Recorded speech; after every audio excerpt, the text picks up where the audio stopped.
Sabe aquela história de dois amigos que começam um negócio na garagem? Pois é, só que aqui a garagem era um microfone e o negócio virou um império da comunicação. Hoje a gente vai mergulhar na jornada do Podpah, aproveitando o marco do 1001º episódio deles. E tudo começa com esse número aqui, 1001. Cara, 1001 episódios, é muita coisa. É uma marca que no cenário digital de hoje é simplesmente gigantesca. É um atestado de consistência, claro, mas mais do que isso, é um atestado de conexão. A gente está falando de mais de 5 anos. 5 anos de papo quase todo santo dia.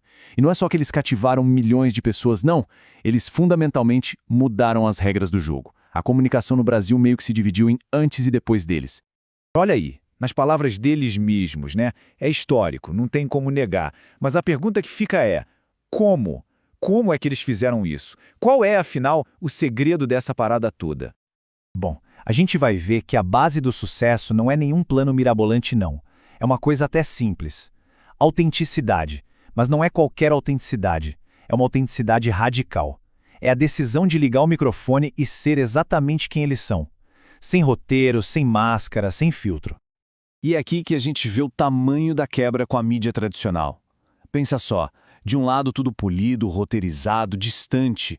Do outro, o que o Podpah trouxe. A conversa bruta, espontânea, próxima. Sabe, no mundo cheio de conteúdo artificial, essa crueza, isso soa como verdade. É literalmente a diferença entre uma entrevista engessada na TV e um papo de bar com os amigos. E uma pergunta como essa aqui diz tudo, né? Pô, quem pergunta isso numa entrevista formal? Ninguém! Eles compartilham histórias sem filtro nenhum, momentos constrangedores da escola, e é essa vulnerabilidade, essa coragem de ser real, que cria uma conexão que, sinceramente, não tem igual. A mágica acontece aí, nesse nível de intimidade. O negócio é tão autêntico, mas tão autêntico, que a própria assessoria de imprensa deles fica de cabelo em pé com os episódios em que só os dois conversam. E no fundo é por isso que funciona. É por isso que milhões de pessoas se conectam. Porque elas sentem que isso aqui é de verdade. Ok, mas eles não pararam por aí, né? Vamos ver agora como um único programa virou uma rede de comunicação inteira. Eles começaram a expandir, a lançar novos programas com outros apresentadores. E aí nasceu o ecossistema Podpah. Tem o Visita, Podpaquera, Conflito Total, Quebrada FC, cada um com a sua pegada, sua identidade, mas todos com o mesmo DNA, a autenticidade. Então, se a gente olhar para esse gráfico, fica claro. O podcast, o programa principal, é uma parte importante, claro, 40%. Mas olha o resto. Cultura, esportes, entretenimento. Eles deixaram de ser só um podcast para virar uma plataforma, um palco gigante para novas vozes, para novas ideias. Só que a missão deles foi ficando maior do que só entreter. Começou a ser sobre defender e dar voz para a cultura de base. Aquela cultura que nasce na rua, sabe? Que muitas vezes não tem espaço na mídia tradicional. E isso levanta uma pergunta muito séria. O que acontece quando uma cultura importante e viva, é ameaçada? Quando tentam calar essa voz? É aqui que entra a Batalha da Aldeia, a BDA. O Podpah abraçou essa causa. A BDA é um dos maiores movimentos de batalha de rima do Brasil. É um celeiro de talentos. Só que é uma cultura que está sempre na luta para existir, né? Sofre preconceito, é associada à marginalidade, sofre tentativa de silenciamento. É uma briga constante. E essa frase do Igão resume tudo perfeitamente. Pensa no peso disso. Essas batalhas são o campo de treinamento, a categoria de base da cultura. É dali que saem os próximos grandes nomes. O talento bruto é forjado ali, na hora, no improviso. E se alguém duvida do impacto, é só olhar os números. Os eventos semanais juntam mais de 20 mil pessoas. Os eventos de aniversário, mais de 200 mil. É gente pra caramba.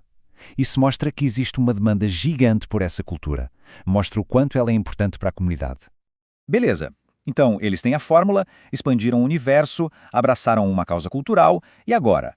Agora a gente chega na fase talvez mais ambiciosa de todas. A transformação de plataforma para um império da mídia.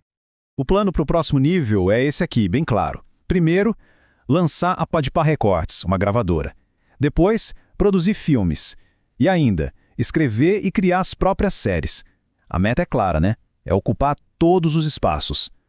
Ou como eles mesmos dizem, a visão é essa. É se tornar uma emissora para a nossa era, para a era da internet.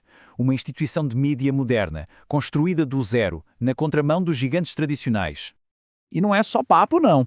O plano já está rolando. São projetos que estão sendo cozinhados há anos e que agora estão prestes a sair do forno. A gravadora em 2024, séries em 2025, filmes em 2026. Cada passo pensado para redefinir a marca mais uma vez.